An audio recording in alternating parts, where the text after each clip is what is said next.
Bien, lo que vamos a escuchar enseguida es una hora del informe que dieron las autoridades, tanto médicas como militares y de relaciones exteriores, sobre el problema del coronavirus.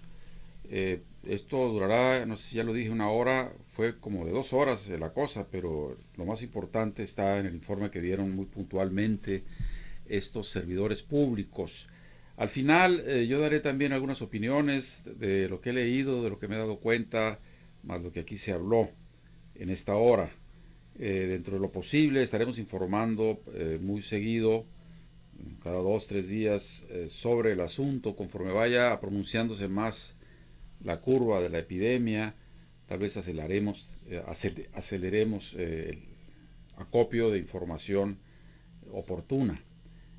Ojalá que pase esta endemia, esta pandemia, y que el mes que se nos ha pedido que nos quedemos en casa, pues rinda frutos y no se dispare exponencialmente como está pasando en otras ciudades como Madrid, Italia, el país Italia, acá en Los Ángeles, que todavía no sabemos cómo va a reaccionar ahí la pandemia tan cerca, ¿no? De aquí de Santana. Bien, vamos a escuchar a los funcionarios y al final daré mi opinión. Muy buenas noches a todas y todos ustedes. Como ya es histórico, vamos a tener la conferencia de prensa de las 19 horas. Y en principio yo quiero agradecer a la población mexicana por su confianza, solidaridad, comprensión y disciplina ante este difícil reto de salud poblacional. Desafío que desde hace 3 meses las autoridades de salud federales y estatales hemos enfrentado con responsabilidad y tino. No se alarmen, les aseguro que los médicos, las enfermeras, los científicos y todos los trabajadores de la salud de la nación formamos un excelente equipo. Aprovecho para seguir en mis palabras, para recordarles que toda dificultad tiene un tiempo de duración, pasa de largo, no es permanente. Estamos aprendiendo de esta nueva infección viral, todos nosotros, toda la población mexicana, y hemos seguro adquirido inmunidad algunos de nosotros. Y una vez más podremos valorar la importancia de trabajar unidos para salvaguardar la salud del pueblo de México. Vivamos este tiempo con confianza y superaremos juntos los retos que se nos presentan. Ustedes saben que contamos con un personal distribuido a lo largo de todo el país. Este personal, y estoy hablando no solo de médicos, de enfermeras, de trabajadores de la salud, camilleros y desde luego químicos que están contribuyendo a conocer y a manejar a este virus y desde luego cuidando a los pacientes para que tengan la menor merma posible. Tenemos distribuidos en el país tanto para el apoyo de la población con seguridad social como aquella que no la posee, para todos los mexicanos, una serie de avances que en algún momento los hemos puesto a su consideración, pero que hoy los actualizamos. ¿Ya? Por favor. A lo referido, aquí están las vertientes que ustedes los conocen. Esto quiero señalar, recordarles que hemos desde el año pasado puesto atención a todos estos elementos, a todas estas posibilidades de manejo, en lo cual cubren todas las instancias de salud y que cubren a 60 millones de habitantes en la parte sin protección, sin seguridad social y el resto de la población. La siguiente, por favor. ¿No? Bien. Este es el preámbulo que quisiera que les traigo hoy y desde luego lo podemos ir haciendo más explícito en la medida de que tengan ustedes el interés. A continuación, le doy la palabra al doctor Hugo López-Gatell. ¿Sí? Por favor. Un gusto. Muy buenas noches. Yo les voy a compartir el informe técnico diario con la situación epidemiológica del coronavirus en el mundo y en México. A nivel mundial, acumulamos ya 693.224 casos, 76% de ellos, que son 526.635, son los que han ocurrido en los últimos 14 días. Y como hemos comentado diariamente, esta es la fuerza de infección, esta es la cantidad de casos que contribuye a la transmisión y representa una gran fuerza de infección, es un nombre técnico que lleva a la propagación del virus. Esto es a nivel mundial. La letalidad, que es la proporción de personas que tienen enfermedad y que han muerto, ha aumentado ligeramente a lo largo de las últimas semanas, y esto también, como hemos explicado, es en proporción a la capacidad de resolución de los sistemas de salud de los distintos países del mundo. Ahorita nos van a poner el mapa de México, donde veremos la cantidad de casos acumulados que ha tenido México desde el inicio de la epidemia en el país, el 27 de febrero, y acumulamos ya 1.094 casos. Y de estos 1.094 casos, desafortunadamente han resultado en 28 defunciones. Lo pondrán ahora. Y seguimos destacando, gracias, este es el mapa mundial, si vemos la siguiente, el mapa nacional, y seguimos destacando esta distribución variante o heterogénea en cuanto a la carga de casos en las distintas regiones del país. Es esperable que donde existe mayor población también exista mayor número de casos, y esto concentra particularmente en las zonas urbanas, las tres mayores metrópolis, que son la del Valle de México, la Ciudad de México, la zona conurbada, la metrópoli en relación a Guadalajara y la metrópoli en relación con Monterrey. En la siguiente diapositiva seguimos manteniendo esta comparación que mostramos cada día sobre la velocidad de crecimiento de la epidemia con respecto a lo que ha ocurrido en otros países. Y me gustaría hacer un comentario balanceado en el sentido de que estamos ya en una fase de ascenso rápido, como lo venimos diciendo desde hace varios días, como lo enfatizamos el sábado, la importancia de no perder esta oportunidad de mitigar drásticamente la transmisión. Hemos insistido en que los estragos principales, los efectos principales de esta epidemia los vamos a ver durante la fase 3, que es la fase de dispersión comunitaria, la fase de transmisión más rápida, pero que en este momento estamos justamente en la oportunidad de aprovechar las medidas de mitigación que implican la restricción masiva. Millones de personas tienen que restringir su movilidad para que esto pueda tener un efecto positivo. Hemos enfatizado con esta simple frase: quédate en casa, quédate en casa, quédate en casa, y lo seguimos diciendo, quédate en casa, porque tiene que ser una colaboración de toda la sociedad, del sector privado, del sector público, del sector social y de todos y cada uno de los individuos que viven en el país. Si nos mantenemos así, vamos a lograr reducir la velocidad de transmisión, reducir el número de casos y, por lo tanto, tendremos menor riesgo de que se saturen los hospitales y haya dificultades para atender a las personas. Hoy queremos destacar también, si me pasan la siguiente, viendo ya de manera específica la curva epidemiológica de casos acumulados en México, que es esta.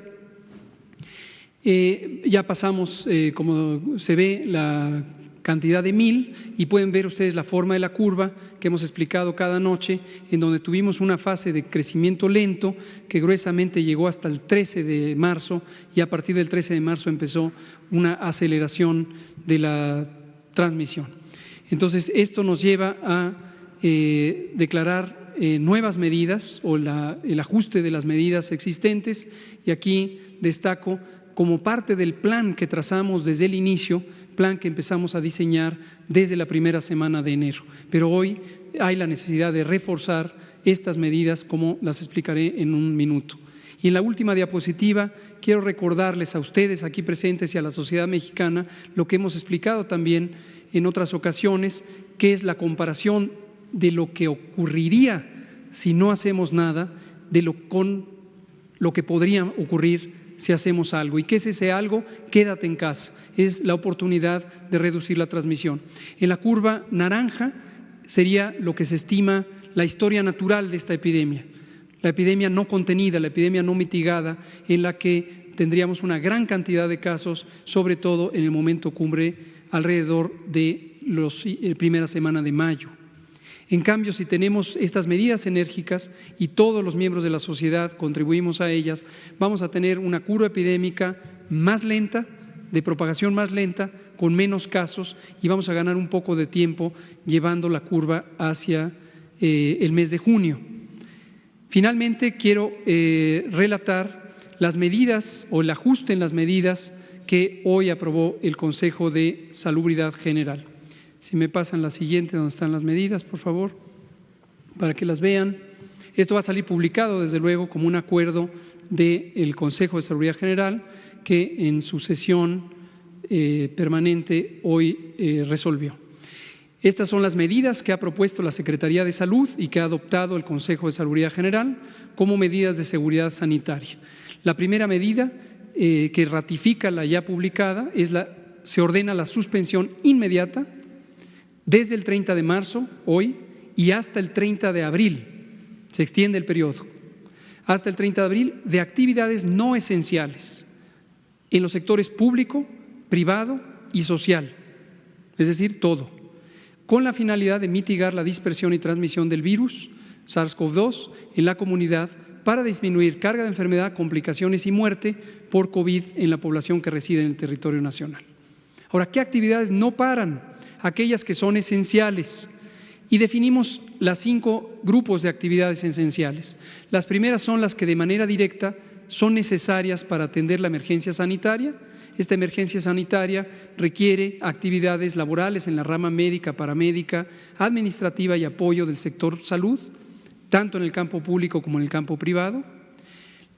También las involucradas en la seguridad pública, la protección ciudadana, la defensa de la integridad y la soberanía nacional, la procuración e impartición de justicia, así como la actividad legislativa en los niveles federal y estatal.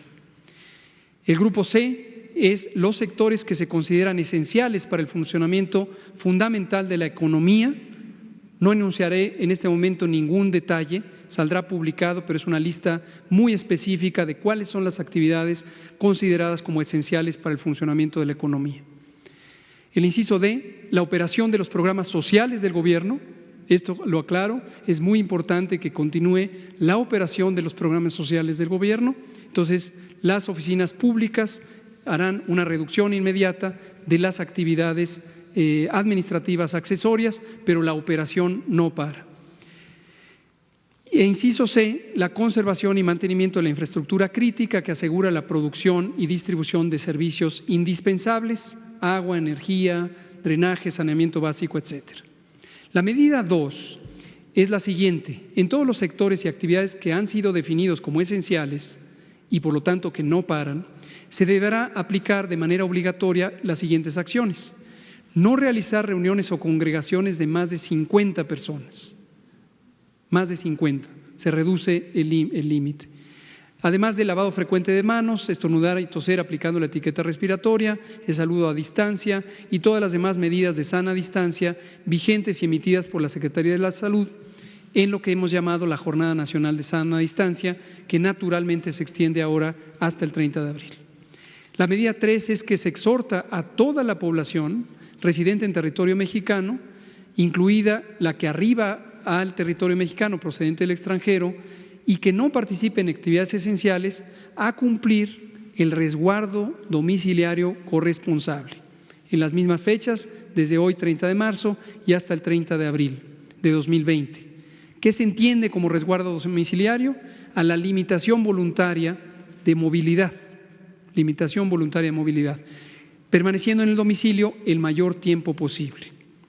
La medida 4 es que el resguardo domiciliario corresponsable se aplica de manera estricta a toda persona mayor de 60 años y hemos reducido el umbral también con respecto a la medida previamente publicada.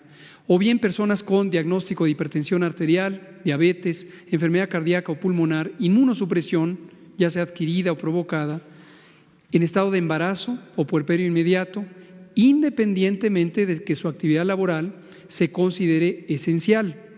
Es decir, para las actividades esenciales se necesita personal, pero si el personal está en una de estas categorías, tanto en sector público, privado o social, estas personas no deberán ir a trabajar y deberán ser reemplazadas por personas fuera de estas categorías.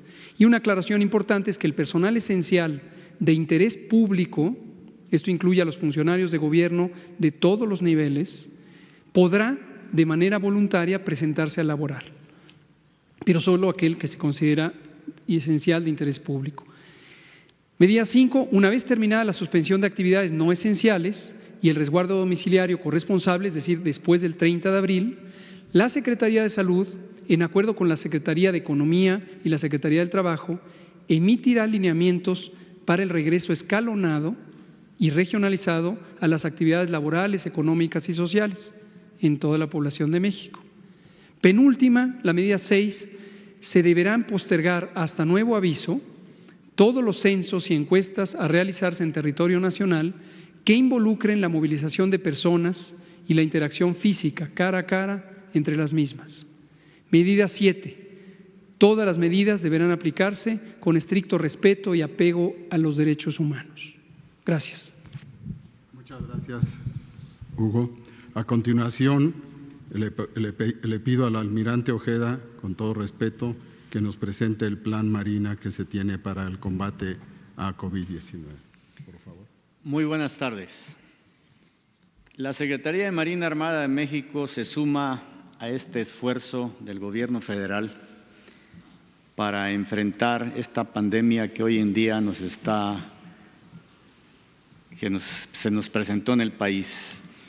Como pueden ver en la primera diapositiva, de las estrellas rojas, que son 8, son los centros, son hospitales en diferentes partes de los puertos, donde se pueden recibir pacientes en estado crítico. Significa que esos hospitales tienen cuartos de terapia intensiva, tienen ventiladores como para darles sustento y para darles el apoyo médico a quien se nos indique que van a ir a parar ahí. Y en los círculos son centros que le llamamos nosotros de aislamiento voluntario. Tenemos 10, 7 aquí en el interior aquí en la Ciudad de México y en el Estado de México, y 3 fuera en los litorales, en los puertos. Podemos atender en esos centros alrededor de 4,043 elementos, varían más, menos, pero esa es la cantidad. Igualmente tenemos la capacidad para darle, como les decía, a los de estado crítico, que son 79. La que sigue, por favor. En la siguiente diapositiva lo que podemos ver ya es a detalle dónde están ubicados esos hospitales y la capacidad que tienen para recibir a los enfermos por el lado donde está las estrellas rojas, los que son de estado crítico, y por el círculo azul, el alojamiento voluntario. La que sigue, por favor. También sumamos otras capacidades como son aeronaves, vehículos terrestres, varios me refiero, que son catres, que son cocinas móviles, que son casas de campaña. Igualmente tenemos 2 buques listos, 2 en el Golfo y 2 en el Pacífico, para transportar ya sea médicos, ya sea equipo que nos requieran para poderlo llevar de un lugar a otro.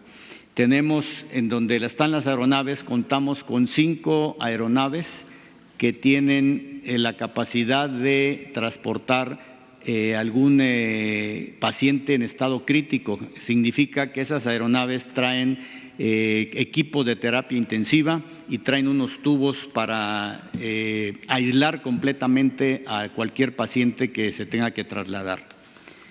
También les queremos decir que tenemos ya contratados al día de hoy 253 elementos entre médicos. Médicos tenemos 73 y 181 enfermeros, entre enfermeras y enfermeros ya están contratados, ya se están repartiendo en los lugares que nosotros consideramos que debe de ser. Y asimismo tenemos en exámenes para poder contratar a 135 elementos más, dentro de ellos van 65 médicos y 60 enfermeros más. Igualmente, dentro de nuestra fábrica de vestuario y equipo, hasta el día de hoy contamos con alrededor de 57,000 cubrebocas. Igualmente, equipo que requieren los hospitales, tanto para nuestros hospitales como para hospitales que el sector salud nos diga que los podamos apoyar, se los podemos enviar. Y por último, les quiero decir que este plan, pues desde luego que va a entrar en operación cuando la Secretaría de Salud nos los indique. Muchas gracias. Muchas gracias, almirante. A continuación, el secretario de la Defensa Nacional, el general Sandoval, hará lo propio con el plan SEDENA. Por favor. Bien. Por parte de la Secretaría de la Defensa Nacional, el plan de N3E de auxilio a la población que se está poniendo en ejecución desde la semana pasada, desde que estuvimos aquí presentándolo, al igual que el plan Marina, bueno, tiene como objetivo pues, apoyar a la estructura de salud del Estado mexicano en esta contingencia. Nos proporcionaron los recursos para poder hacer las adquisiciones y aplicar el plan de N3 en lo que nos corresponde. Por favor, la siguiente diapositiva. Ya se hizo el contrato de 1,330 ventiladores que vamos a requerir para utilizarlos en nuestros hospitales, en las unidades operativas que estamos convirtiendo en instalaciones hospitalarias, en los hospitales que nos fueron asignados, que son de INSABI, que los vamos a operar nosotros. La que sigue, por favor. También se hizo la adquisición de insumos médicos, ya también se cerraron los contratos. La que sigue, adelante. También equipo de protección personal, de medicamentos, de servicio de laboratorio para atención de emergencias, también se hicieron los contratos. La que sigue, por favor. La contratación del servicio de oxígeno medicinal para estas instalaciones que lo requieran, y también la contratación del servicio de manejo de residuos peligrosos. Esta parte ya todos los contratos fueron cerrados, los que nos faltaban el día de hoy, para ser entregados algunos insumos de manera inmediata y otros a partir de 4 semanas. La que sigue, por favor, instalaciones hospitalarias. En las instalaciones se designó personal militar y médico responsable para administrar y dirigir tanto las instalaciones militares como las del INSABI. Tenemos 13 hospitales de zona y 31 unidades operativas, haciendo un total de 44 que van a estar destinadas a terapia intensiva, así también como los hospitales de la Secretaría de Salud, los 16 que nos fueron asignados y que hacen un total de 1,330 camas para terapia intensiva.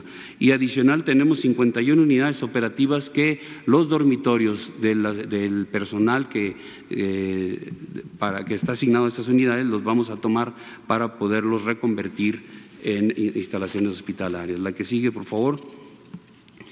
De esos 16 hospitales que nos asignaron, ya se fueron a revisar, ya tenemos las necesidades que requiere el hospital para poder operar. Hay algunos que les faltan servicios, principalmente los gases medicinales, algunos la cuestión de la luz, cosas que vamos a poder resolver en unos 10 días a más tardar para que queden todos operativos. También nos dieron otros. La que sigue, por favor. La que sigue. La que sigue, por favor.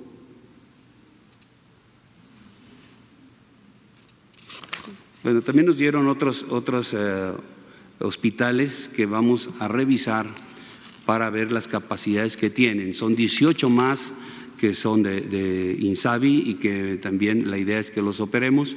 Esos apenas vamos a sacar a los equipos de revisión el día de mañana para que podamos determinar cuáles podemos operar. También aquí tenemos, lo que sigue por favor, adelante. Esos son los 18. Lo que ustedes ven aquí en esta lámina es el hospital de zona de Temamatla, Estado de México. Es nuestro hospital, que es una de las instalaciones que vamos a reconvertir para atender personas con el COVID-19. Entonces, también la que sigue, por favor, es una unidad regional de atención y gestación ahí en Huichapan, que son de las instalaciones que ya nos asignó el INSABI y que estamos revisando para poder adecuarlas. La que sigue, por favor. Ese es un dormitorio, como les decía, que se va a convertir en instalación hospitalaria. La que sigue, por favor. En contrataciones, la necesidad es de 3.651 especialistas de la salud. Llevamos hasta el momento 606 en total. Estos 3.651 se sumarán a los 17,000 hombres y mujeres que tenemos dentro del Ejército y Fuerza Aérea con la especialidad en el ámbito de la salud. La que sigue, por favor.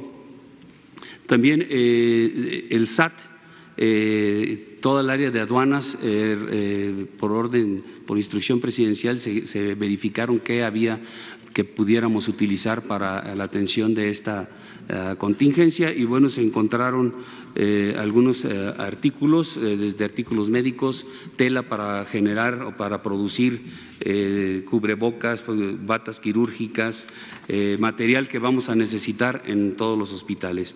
Del equipo médico, la que sigue, por favor. Ahí ven ustedes el equipo, agujas, overoles que hemos recibido del SAT. También ya iniciamos el adiestramiento del personal de dentistas, de nuestros dentistas y de personal de soldados que tienen algún conocimiento sobre este ámbito de la salud para que en un adiestramiento de 8 horas le demos la capacitación para que nos puedan apoyar en las instalaciones que vamos a reconvertir. También el día de hoy se inició una visita al Centro Nacional de Contingencias que está allá en Constituyentes. Van a estar viniendo los comandantes de zona militar y los secretarios de salud de los estados para que vean todo el funcionamiento del centro y pueda uno estar en contacto y manejando la misma información o los datos que requerimos para poder apoyar o para poder tomar una acción. Adicionalmente, y con esto concluyo, estamos dando seguridad a 38 almacenes del IMSS en todo el país con 1.178 hombres. También se están aplicando medidas sanitarias en 5 aeropuertos, en Tijuana, Guadalajara, Ciudad de México, Apodaca y Cancún.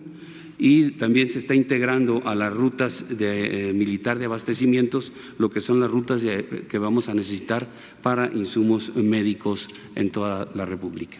Gracias. Muchas gracias, general Sandoval. A continuación, el canciller Marcelo Luis Ebrard Casaubon, secretario de Relaciones Exteriores, dará lectura al decreto presidencial de declaratoria como causa de emergencia a la epidemia de enfermedad por el virus SARS-CoV-2, COVID-19. Señor, por favor. Gracias, señor secretario. Con su permiso, ministra Olga Sánchez Cordero, secretaria de Gobernación, señor secretario de la Defensa Nacional, señor secretario de la Marina Armada de México, señor subsecretario doctor López-Gatell, señor secretario de Salud, el doctor Alcocer, señoras y señores.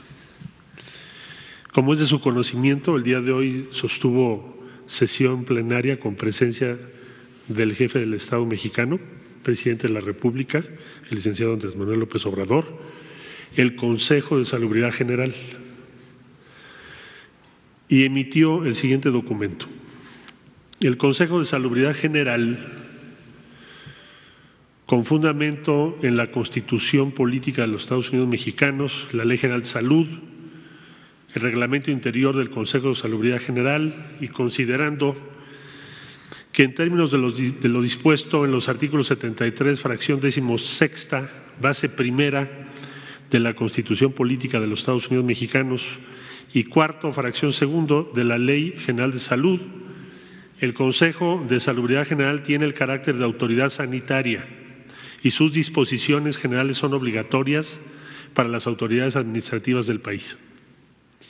Que dada la situación que guarda la epidemia de enfermedad por el virus COVID-19 en el país, se han dictado diversas medidas por el Gobierno federal, incluidas las contenidas en el acuerdo por el que este Consejo reconoció a dicha enfermedad como grave de atención prioritaria, así como en el decreto por el que se declaran acciones extraordinarias en las regiones afectadas de todo el territorio nacional en materia de salubridad general para combatir la enfermedad grave de atención prioritaria generada por el virus COVID-19, publicado el 27 de marzo de 2020 en el Diario Oficial de la Federación.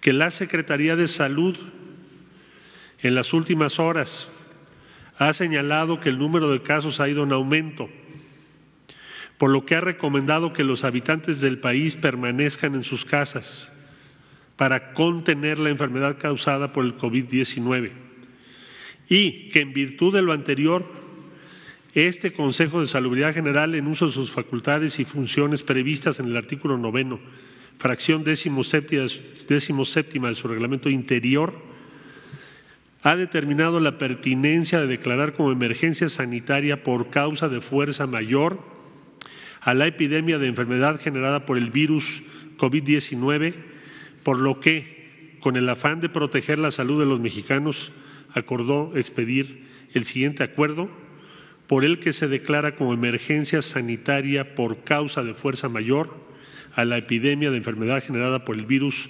SARS-CoV-2 COVID-19. Primero, se declara como emergencia sanitaria por causa de fuerza mayor a la epidemia de enfermedad generada por el virus SARS-CoV-2 COVID-19. Segundo, la Secretaría de Salud determinará todas las acciones que resulten necesarias para atender la emergencia prevista en el artículo anterior. Transitorio, único. El presente acuerdo entrará en vigor el día de su publicación en el Diario Oficial de la Federación y estará vigente hasta el 30 de abril de 2020. Las medidas dictadas por la Secretaría de Salud son las que ya leyó el doctor López-Gatell, por eso no las reitero. Informo que el Consejo de Salubridad solicitó también en la sesión de hoy a las diferentes dependencias del Gobierno federal y a los 3 niveles de gobierno en el ámbito de sus respectivas competencias a brindar el apoyo para el buen éxito de esta declaración, tomando las medidas que a continuación se enlistan. Primero, a la Secretaría de Gobernación mantener la comunicación y vínculo constante con los poderes de la Unión y con los gobiernos de las entidades federativas, así como las representaciones de la sociedad civil y en conjunto con la Coordinación General de Comunicación Social y Vocería de la Presidencia de la República, los medios de comunicación para promover el cumplimiento de las medidas descritas en la declaratoria de emergencia. Asimismo, el Instituto Nacional de Migración deberá tomar las previsiones sanitarias necesarias en puertos, aeropuertos y puntos terrestres de ingreso al territorio nacional para cumplir lo dispuesto en la declaratoria de emergencia sanitaria. Segundo, a la Secretaría de Hacienda y Crédito Público, Secretaría de Economía, Secretaría del Trabajo, Instituto Mexicano del Seguro Social, ISSSTE e Infonavit en lo conducente, para operar las medidas necesarias a fin de proteger a empresas y trabajadores durante la vigencia de la declaratoria, estableciendo comunicación permanente con sus representaciones. 3. A la Secretaría de Hacienda y Crédito Público, Economía, de Agricultura y Desarrollo Rural, para que se reúnan con los sectores productivos que participan en la producción y distribución de la canasta básica para llevar a cabo acciones eficaces que garanticen el abasto a toda la población. 4. A la Secretaría de Bienestar, del Trabajo y Previsión Social y aquellas dependencias que tengan atribuciones en la materia para la aplicación de las decisiones de apoyo social acordadas por el Presidente de la República. 5. A la Secretaría de Seguridad y Protección Ciudadana, de la Defensa Nacional, Secretaría de Marina Armada de México y la Guardia Nacional a tomar las medidas para garantizar la seguridad a las personas y sociedad conforme a sus respectivas atribuciones, así como para la protección y resguardo de instalaciones estratégicas y redes públicas de comunicación, velando siempre por el debido respeto a los derechos humanos. 6. A las Secretarías de Hacienda y Crédito Público, de Economía, de Salud, de la Función Pública, Instituto Mexicano del Seguro Social, INSABI, ISSSTE, para resolver las necesidades de recursos humanos, equipo, dispositivos médicos y medicamentos que sean necesarios para que se garantice la atención oportuna y suficiente a quienes requieran atención médica en función de la pandemia del COVID-19. 7. A la Secretaría de Educación Pública, CONACYT, y los centros de educación públicos y privados, reunirse para coordinar su aportación inmediata en las tareas de análisis e investigación que contribuyan a hacer frente a la pandemia. 8. A la Secretaría de Comunicaciones y Transportes, para la aplicación de disposiciones de esta declaratoria en lo que hace a vuelos, entradas y salidas de aeropuertos y puertos, en coordinación con la Secretaría de Marina Armada de México. 9. La Secretaría de la Función Pública acompañará los procesos de adquisición necesarios para atender la emergencia temporal. Y 10. La Secretaría de Relaciones Exteriores hará lo necesario para la protección a los mexicanos en el exterior y apoyará al sector salud, INSABI, Instituto Mexicano de Seguro Social e ISSSTE, para facilitar el abasto y suministro de insumos médicos para hacer frente al COVID-19. Hasta aquí los acuerdos tomados por el Consejo de Salubridad el día de hoy. Muchas gracias, doctor. Muchas gracias a usted, secretario de Relaciones Exteriores. A continuación vamos a abrir a preguntas y preguntas en particular, y lo va a conducir el vocero de la Secretaría, el doctor Hugo López-Gatell. Por favor. Muchas gracias. Vamos a empezar acá y ahora son muchas. Empecemos aquí por Natalia Vitela, Blanca Valadez y las compañeras de aquí hasta Araceli. 4.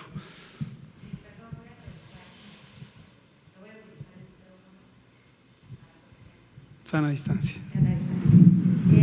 Doctor Gatell, hablaba usted de si no se toman acciones ahora por parte de la población, se van a ver los estragos en la fase 3. Quiero saber cuáles son los estragos si no se toma la sana distancia. Quiero preguntarle también cuál ha sido la respuesta de la población, del sector privado, público, sobre sana distancia y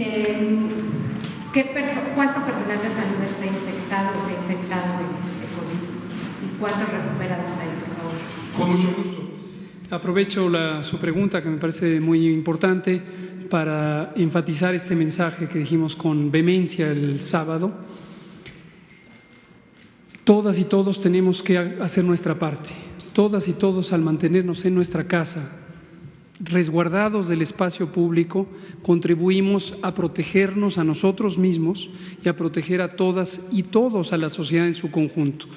El mecanismo es muy claro, pero no necesariamente todo el mundo lo percibe. Esta enfermedad se transmite, como hemos dicho muchas veces, por la vía respiratoria, y esta vía respiratoria puede ser el contacto indirecto a través de las manos, por ejemplo, que se contaminan con las secreciones respiratorias llenas de virus. Damos la mano o saludamos de beso o simplemente estamos a menos de 1,5 metros de distancia. Esto, si ocurre en 1, 2, 3, 5 personas, puede ocasionar un pequeño brote. Pero si estamos masivamente en el espacio público, entonces empieza la transmisión y los contagios de hoy se van a manifestar en 14 días. Los contagios dentro de 14 días se van a manifestar dentro de 1 mes. Y eso es lo que hace que cuando llegue uno a la fase 3, con este crecimiento acelerado que tenemos ahorita de la epidemia, podemos llegar con una gran carga de enfermedad. El peligro mayor es que esto supere la capacidad instalada, reconvertida, expandida y reforzada que ya tenemos en el sector salud. Y destaco esos 4 elementos, porque es la capacidad básica, la capacidad existente, después la reconversión hospitalaria que hemos hecho, los planes de expansión física de los hospitales y también el reforzamiento que tenemos con el Plan Marina y el Plan DN3. Pero ninguna sistema de salud, por amplio que sea o por modificado que sea, podría aguantar la posibilidad de recibir a todas y todas las personas enfermas si esas personas llegan por decenas de miles. Entonces, hoy es el momento de actuar. Les doy un dato de optimismo. Creo que también hay que valorar los elementos, las señales positivas. En la Ciudad de México existe un sistema de monitoreo de la movilidad urbana en plazas públicas, en pasos peatonales, en cruces, en vías primarias. Y vemos ya en los últimos 4 días una reducción de 60% de la movilidad. Eso es muy positivo. Por cierto, agradezco a la doctora Sheinbaum, jefa de gobierno de la Ciudad de México, que nos ha compartido esta información. Sin embargo, todavía vemos una movilidad que se puede reducir, que se debe reducir, para no tener que lamentar los contagios en la fase 3. Hoy hay que actuar, hoy quédate en tu casa, de aquí hasta el 30 de abril. Solo puedes salir si hay una actividad indispensable. Respecto al personal de salud, efectivamente tenemos ya algunos brotes en donde ha habido personal de salud involucrado. Lamentamos mucho esto. Ha sido el conocimiento público que tuvimos un brote en una clínica del IMSS en Monclova, Coahuila, y desafortunadamente están involucradas médicos y enfermeras, médicas también, enfermeros. Y esto lo lamentamos mucho porque refleja la transmisión que también puede ocurrir en el seno de los hospitales. Aquí sabemos, porque se reconstruyó, que el contagio no ocurrió primariamente dentro del hospital a partir de un paciente, sino en una consulta privada de uno de los médicos fuera de este hospital, pero lo contagió a sus colegas profesionales. ¿Pero tienen un estimado de cuántas personas han contagiado, personal de salud? Lo hemos tenido en algunos brotes como este que estoy relatando y seguramente lo seguiremos viendo de esta manera, como estos brotes que pudieran ocurrir en unidades de salud. Blanca Valadez, colega Araceli, y luego nos vamos a la siguiente fila. Buenas tardes a todos. Estas medidas que son de carácter obligatorio, en caso de que no sean acatadas por la iniciativa privada, por algunos grupos, ¿a qué serían merecedores en caso de no acatarlas, no cumplirlas? ¿De qué manera podrían proteger a los sectores más vulnerables? Estamos hablando de una población muy amplia en México con cardiopatías, enfermedades, es decir, ¿ellos cómo se van a proteger? Porque dentro de estos mecanismos son los sectores que están protegiendo. Y también la participación de las Fuerzas Armadas, de la Marina y Defensa Nacional, preguntarles, ¿estos operativos también es para resguardar la seguridad? Últimamente hemos visto brotes, algunos aislados, de gente que está cometiendo ilícitos. En este sentido, ¿cómo van a proteger la seguridad de las personas? Si nos pueden dar a detalle. Muchas gracias. Sí, le contesto primero la parte de salud. Dejo en claro 2 cosas que me gustaría que nadie confunda. Una, declarar la emergencia sanitaria por causa de fuerza mayor relacionada con la epidemia de COVID no quiere decir, que quede muy claro, no quiere decir un estado de excepción. Y lo digo porque ya empiezan a circular las especulaciones de que podría haber un toque de queda, desabasto. No se confundan con eso. Declarar la emergencia lo que nos permite es una mayor efectividad en la coordinación intragubernamental, que estamos muy satisfechos de ella porque ha sido muy fluida en todos los órdenes de gobierno y también a través de todos los sectores. Pero lo que nos permite sobre todo es sumar los esfuerzos. Invitamos enfáticamente al sector privado y el sector social a que se sumen, a que tengan muy claro que esta es la última oportunidad para reducir los contagios. Si entramos en la fase acelerada con muchos contagios, con muchos casos, no se va a poder limitar la epidemia. Que quede muy claro, no queremos vivir el escenario que viven desafortunadamente otros países que no redujeron el número de casos al inicio del periodo de transmisión acelerada. Entonces, este es el momento. No hay duda alguna, este es el momento y todos y todas los miembros de la sociedad se tienen que sumar. Cuando usted dice qué consecuencias pueden tener, bueno, la más ominosa es excluirse de la solidaridad social y ser parte del problema y no de la solución. Y creo que la sociedad es quien mejor puede juzgar quién se está sumando, quién está contribuyendo al bien común y quién va a ser responsable de que tengamos una mayor seguridad sanitaria o no. Ese es el asunto. Y respecto a la seguridad, solo dejar en claro, el Plan Marina y el Plan DN3 son planes de apoyo a la población civil por parte de las Fuerzas Armadas, no es un componente de su carácter militar en otras áreas que son de su competencia. Si me permiten, 2 comentarios muy breves. No estimamos, por lo que hemos vivido en estas semanas, que el sector privado dejase de participar o se opusiese a estas medidas. Lo que hemos encontrado en el sector privado es solidaridad, respaldo, han reunido incluso fondos para aportar a las diferentes instituciones y evidentemente es de su conocimiento, porque así lo ha expresado el sector salud, que en el momento en que fuese indispensable tomar una medida como esta, que es suspender las actividades que no son esenciales, como ya se explicó, que en ese momento todos tenemos que cerrar filas. ¿Por qué? 2 motivos primordiales. Si no se hace, el daño económico crece, porque va a tomar más tiempo y más tiempo, y entonces el impacto en empleo, en actividad económica va a ser mucho mayor. Es mejor actuar ahora, como se dice, por razones de salud, pero también por razones de la economía. Entre más efectivo sea este mes de guardarnos todos, más pronto regresaremos a la normalidad.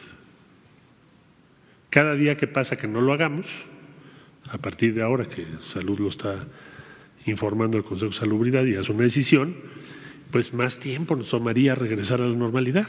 Entonces, esa es una razón muy de peso. Y la otra razón estratégica es que para el sector privado no puede haber interés alguno en que se propague la pandemia y llegue a las filas de cualquiera de nosotros. Nadie está exento. Entonces, cada vez que estás en actividades, puedes contagiarte o puedes, sin saberlo, contagiar a tu propia familia. Entonces, es la protección de las familias y de la integridad de las personas. Cierto es, y lo sabemos, y ahí concluyo, que la inmensa mayoría de quienes se han contagiado van a salir adelante. No sé si más del 98, 97%. Pero eso es en porcentajes. Pero en la vida cotidiana sabemos que podemos perder a algún ser querido, sobre todo adultos mayores.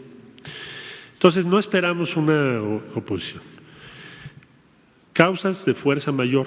Estamos también, y mañana, Secretaría de Hacienda, Economía, pero también la Secretaría del Trabajo, la protección de los trabajadores,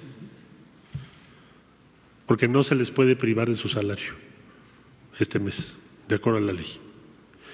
¿Qué sucedería con quien se oponga o abra o diga a mí no me importa? Bueno, pues habrá desde sanciones administrativas, que te pongan una multa, una clausura, hasta inclusive, si se demuestra que por razón de que tú hiciste eso, alguien se contagió, pues puedes tener hasta responsabilidades penales. ¿Hacer este tipo de sanciones a las empresas? Son diferentes. Unas son a las razones sociales y otras son a las personas físicas que hagan las cosas, porque depende de qué estemos hablando.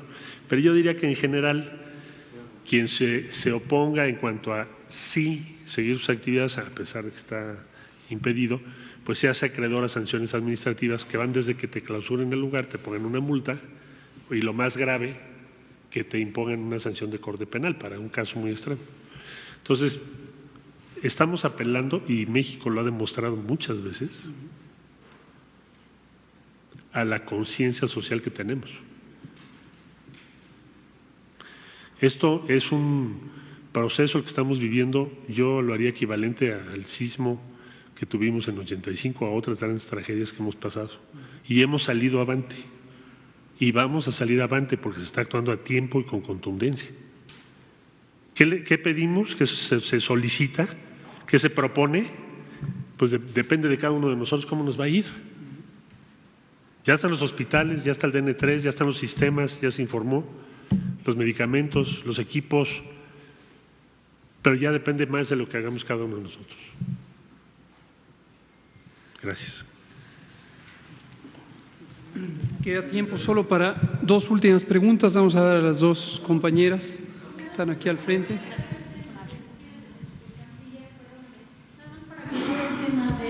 Para aclarar el tema, canciller, respecto a cómo podrían actuar las empresas justamente en este momento, porque hay, si no mal recuerdo, un artículo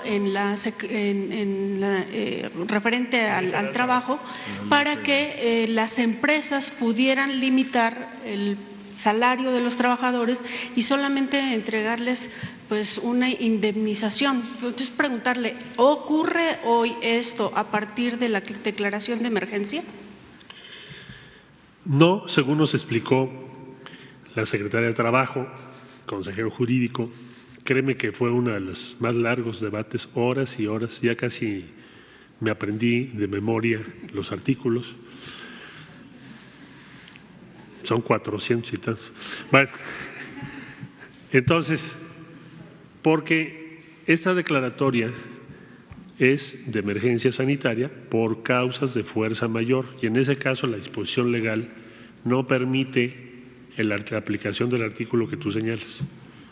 Empresa que lo intente se va a enfrentar en el proceso laboral que va a perder, porque la ley es muy clara. Además no nos conviene, no le conviene a las empresas. ¿Por qué no le conviene? Porque si lo hicieres, ¿qué va a suceder? Pues destruyes tu empresa, te quedas sin todo el knowledge,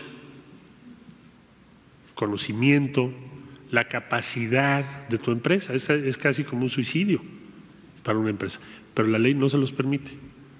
No dudo que habrá quizá alguna empresa que lo intente hacer, pero se va a estrellar con lo que dice la ley. Personas en situación de calle, ¿cómo van a aplicar esta contingencia? Bueno, vamos a regresarle al modelo. Gracias. Vamos a terminar las últimas dos preguntas que estaban programadas. Mañana seguimos con conferencias y lo vamos a aclarar. Por favor. Notimex TV. Son dos preguntas, básicamente. Usted ya dijo que vamos en una fase de ascenso muy rápida. También mencionó que no habrá toque de queda, pero mi pregunta es, ¿habrá sanciones como ya el gobierno de Yucatán plantea? Ellos, bueno, pues plantean a la gente quien no respete el aislamiento, pues van a hacer ya sea 3 años de cárcel o incluso multas de más de hasta 86,000 pesos. Y es que en los recorridos que hemos hecho durante la semana y desde que usted está invitando, por supuesto, a la gente a aislarse, pues pareciera como si estuvieran de vacaciones. Y la siguiente pregunta es el protocolo de la gente que fallece. ¿Qué pasa? ¿Es forzosamente incinerarlos? ¿Cuál es el protocolo? Gracias. Con mucho gusto, muchas gracias. Contesto la segunda. En varias ocasiones se ha preguntado las medidas de bioseguridad, que son las medidas para proteger a las personas que pudieran estar en contacto con pacientes o sus tejidos o sus secreciones. No requieren que se tenga que hacer un procedimiento especial para los restos humanos. Que quede muy claro, ya todos sabemos, no se trata de un procedimiento especial para el manejo de restos humanos, hay medidas de bioseguridad y en este caso no se trata de un virus en donde existan importantes riesgos del manejo de los restos humanos, más allá de los convencionales previstos en el reglamento de la Ley General de Salud para la disposición de cadáveres y otros restos humanos. Y hay una guía de bioseguridad que publicamos desde la primera semana de febrero y se detalla todo esto.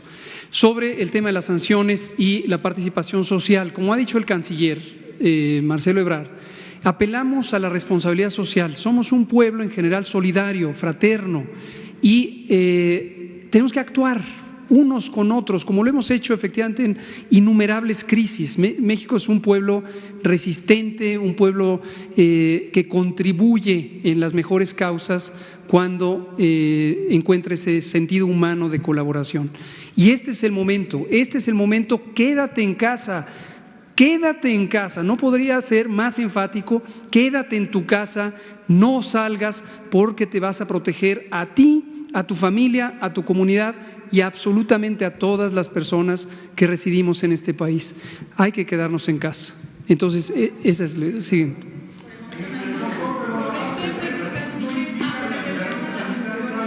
Momento. No se confundan. Hay que actuar ahorita en esta fase 2 para evitar que la fase 3 sea muy intensa.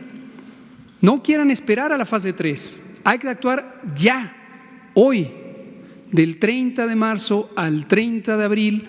Quédate en tu casa. Vamos a dar lugar a la última pregunta y aquí terminamos. Araceli de Canal 11. En este periodo que se ha alargado, entonces sí se contemplan lo que había comentado sobre las sanciones administrativas y preguntarle ante esta emergencia nacional, ¿qué se espera para los otros países? ¿Qué hará México? ¿Qué se espera hacia el exterior? ¿Qué tendría que haber? ¿Ayuda? ¿Esto implica la ayuda de otros países? ¿Qué protocolo se tendría que seguir ante esto que ha anunciado esta noche? Gracias. Bueno, la cooperación que hemos obtenido a nivel internacional tiene que ver con esencialmente dos cosas que en este caso no dependen de esta declaratoria, seguirán adelante. En todo caso se emplearán, se reforzarán. Una es respecto al abastecimiento de equipamiento médico o insumos que necesitamos y vamos a necesitar los próximos meses. Bueno, y la otra es la participación de México en los protocolos de investigación de todos los medicamentos que se les ve alguna potencialidad de ser relevantes frente a esta pandemia y en particular en contra de este virus. Bueno, eso ya les informará el sector salud cuáles son, pero esas dos cooperaciones las hemos tenido plenas. Sobre esto segundo es estratégico porque no nos podemos esperar a que otros hagan por nosotros lo que nosotros tenemos que hacer por nosotros mismos, que es tratar de ubicar lo más pronto que podamos cómo mitigar o hacerle frente a los efectos de este virus. Entonces, eso ya se informará en otra ocasión. Yo pienso que esta declaratoria lo que hace es facilitar el respaldo internacional a México porque se ve la consistencia y la seriedad de las medidas que México está tomando. Pero no habrá patrullantes de la Guardia Nacional, del Ejército. Quisiera yo sobre eso hacer un comentario. No hay ninguna disposición en esta declaratoria que signifique algo que se aproxime a un toque de queda. El gobierno de la República no cree en eso.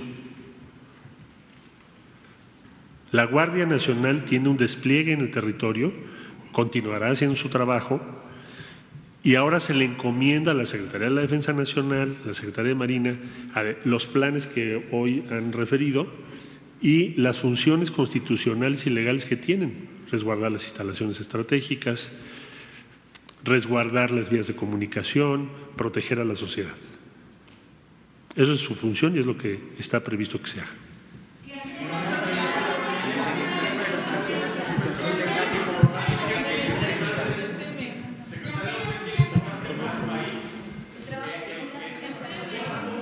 Vámonos un poquito más para atrás porque nunca les toca atrás. Las dos compañeras que están en esta fila levantaron la mano.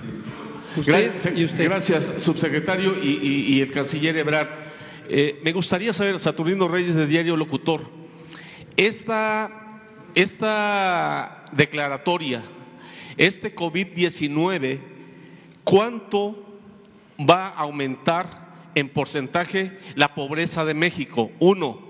Y dos, con esta declaratoria, ¿cuál sería la pérdida que tendrían las empresas en nuestro país, tanto nacionales como extranjeras, para el avance económico de México? Por favor, gracias. Con mucho gusto. Vamos a tener un mes difícil, de hecho ya hemos tenido varias semanas, pero si no tenemos este mes y no nos concentramos, va a ser quizá más de un año el impacto económico. Es escoger qué queremos hacer.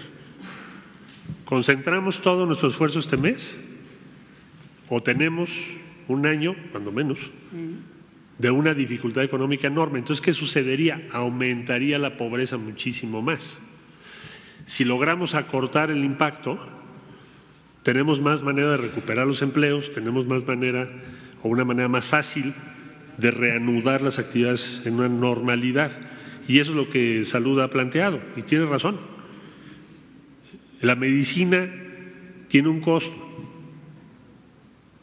pero si no se toma esta medida hoy, pues entonces la enfermedad va a durar muchísimo más tiempo y va a causar más estragos. Gracias. La compañera de aquí, ya no hay tiempo. Se acabó. Muchas gracias. Nos vemos mañana. Muchas gracias.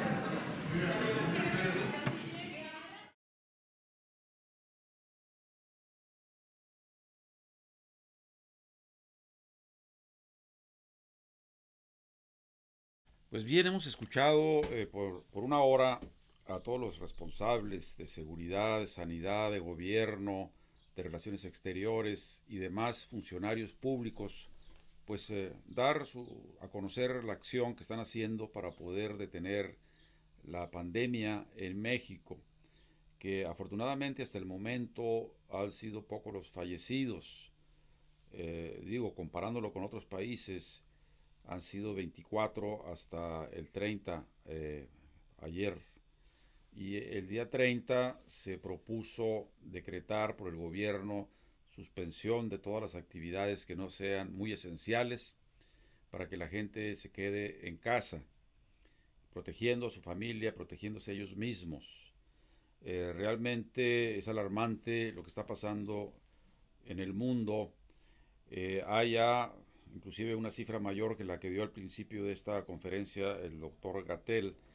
En el mundo ya hay infectados alrededor de 750,000 personas están infectadas con el coronavirus. Ya hay en el mundo, seguramente la cifra ya es mayor, porque estamos ahora a 31 de marzo, ha habido 37,000 fallecimientos. En México, decía, está un poco aminorada la tragedia, aunque no deja de serla.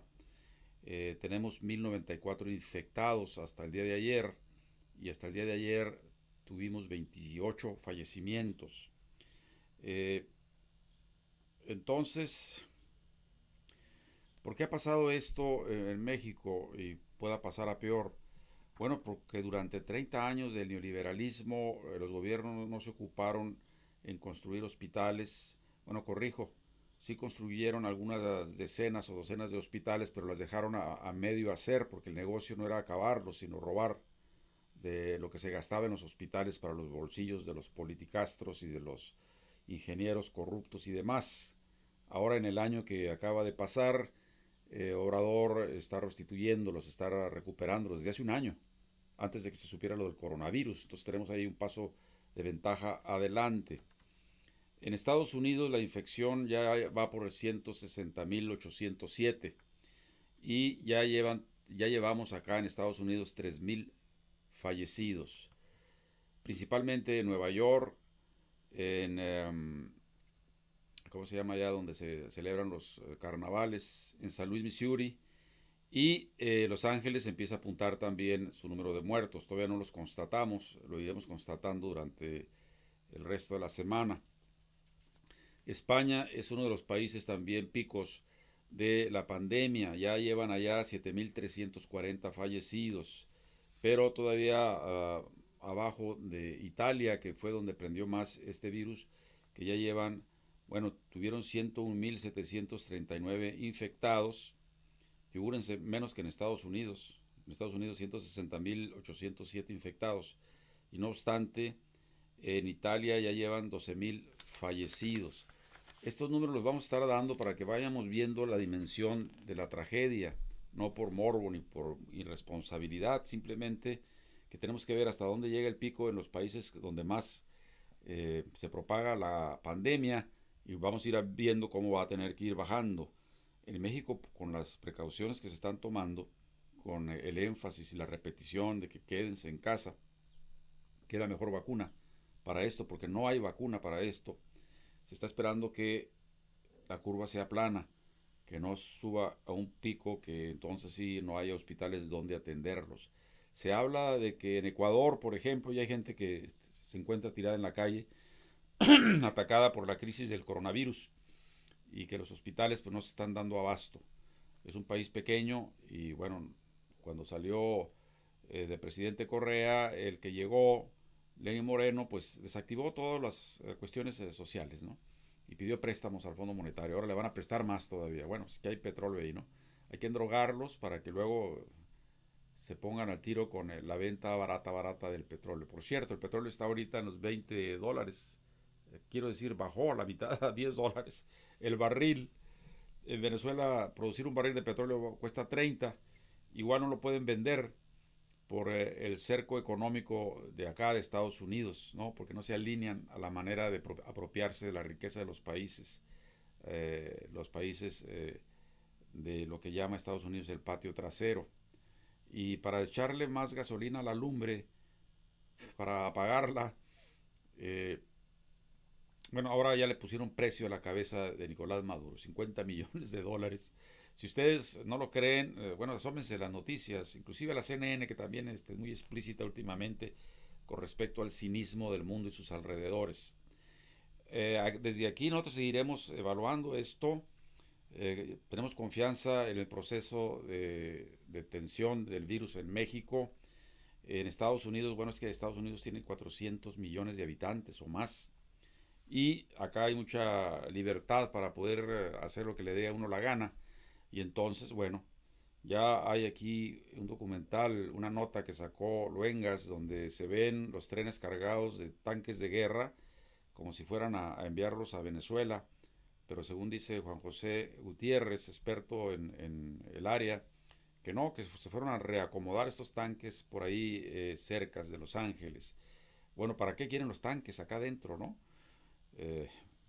Y hay un previsor ahí, un científico, un hombre que ha trabajado en el gobierno, inclusive lo dijo delante de Trump, que el resultado de la megacrisis sanitaria en Estados Unidos va a ocasionar por lo menos 200,000 muertos. No lo dije yo, luego les paso exactamente el nombre de quien lo dijo, y lo dijo delante de Donald Trump. No sé si es cierto, ya la verdad es que el cinismo es tanto que ya no sé si sea cierto. Dijo el señor presidente, vuelvo también a corregir, vamos a constatarlo, que si se mueren 200,000, que ya es un triunfo para el gobierno de Estados Unidos, porque bueno, se podrían haber muerto más. Al principio de esta pandemia, yo irresponsablemente tiré una cifra que por ahí también pesqué, de 1,000,000 de muertos. Ni el millón, ni todavía los 200,000 están constatados. Tenemos que ir checando todos los días, muy puntualmente, para no cometer el error de decir cifras inexactas, y también para contener el miedo, que la gente no se paniquee. Bueno, es una palabra que no está en castellano, creo, que no se aterrorice por esta pandemia, que lo vaya tomando con cierta cautela y calma. Si puede quedarse en casa, quédese. En México va a ser muy difícil que se queden en casa todos los mexicanos, porque el 50%, el 40%, también es otra cifra que hay que corregir, pero por ahí anda, de los mexicanos y las mexicanas viven en la pobreza. Por lo tanto, si no van a trabajar ese día para poder conseguir el pipirín, pues no comen, ¿no? Desde luego que hace un año que el señor presidente de México, Andrés Manuel López Obrador, ha estado metiéndoles a los bolsillos a los más viejos y a los estudiantes y a los pequeños comerciantes y a los aprendices dinero en la bolsa, sin saber que venía la crisis. Ya estaba resolviendo la crisis desde antes que empezara la crisis, con la política social que está llevando a cabo Andrés Manuel, y que le llama humanismo. Socialismo se debería de llamar de una vez, ¿no? Para que se sepa de qué forma se van a resolver los problemas de la humanidad después de que pase esta pandemia, que hay que entrar, como decía un secretario de gobernación del PAN, incorrectamente, ya se vislumbra un sospechosismo de que esta pandemia no necesariamente haya sido creada en forma natural por un brinco de la peste que hay recurrente en la humanidad cada cierto tiempo, sino que pudo haber sido creada en laboratorio. Lo decimos sin tampoco afirmarlo, pero piensen ustedes, ¿a quién le convendría una peste de este tamaño? Claro, ustedes y yo entramos en razón, a nadie, ¿no? Pero hay gente que no piensa como nosotros. Vamos a dejarlo aquí y vamos ahora a las 6 de la tarde a pasar de nuevo con todos los accidentes técnicos que tenemos aquí, que no sé qué ha pasado, que se atasca la máquina. ¿Será que todo el mundo está tratando de enterarse y todos entran a la vez y se congestiona? No es un cuello de botella. Pero así como esta transmisión que la estoy haciendo post dicha, entonces la podemos regular y formar mejor y mandarla al YouTube y al Facebook, que es lo que vamos a hacer inmediatamente después de que se cargue. Y si lo otro no podemos pasarlo en vivo, como es lo que yo quiero hacer, la conferencia de todos los días a las 6 de la tarde, hora de acá de Santana, Los Ángeles, que es la conferencia de prensa de salud que da el gobierno de México, si no la podemos pasar en vivo por las razones técnicas ya aducidas, bueno, también la grabaremos y la editaremos, es la palabra, y la lanzaremos en el menor tiempo posible para que ustedes puedan enterarse. Y a toda la gente que me ha estado visitando, que se les cae a veces la imagen, ya la tengo aquí anotada, son los primeros que les voy a hacer llegar estas transmisiones post editadas. Yo soy José Luis González de radiomorena.org, radiomorena.net. Mi canal en YouTube es José Luis González Capitán, lo mismo que en Facebook, José Luis González Capitán. Nos vemos en la próxima. Acuérdense que no hay que saludar de mano. Pueden saludar así, pueden saludar así, pueden saludar así, y así como los hindúes, que por cierto es muy bonito este saludo porque significa tú y yo somos una sola persona. Y las otras ni las menciono porque no me gustan, las de la patita y las de la regiomontana o del codo. Ahí los dejo y nos vemos próximamente. Hasta muy pronto. Cuídense, no salgan de casa si es posible.